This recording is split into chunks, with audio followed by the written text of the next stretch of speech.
In this video, I will show you how to use shooting star pattern. Shooting star has a small real body, just like hammer. Real body is at the bottom end of the session range. The upper shadow should be at least twice or more of the real body. The last two important rules is the color of the real body is not important. Market must be in an uptrend. Shooting star doesn't work on downtrend market.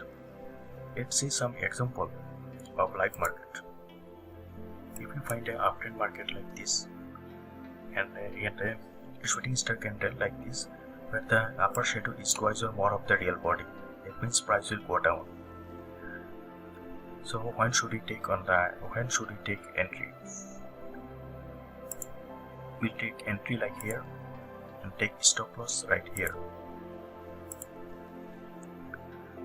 And how much profit do we have from this trade? We're going to take a short position right here.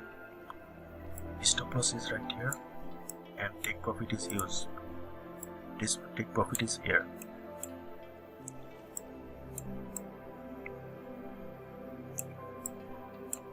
This is our stop loss and this is our take profit, and risk reward ratio is almost 10x.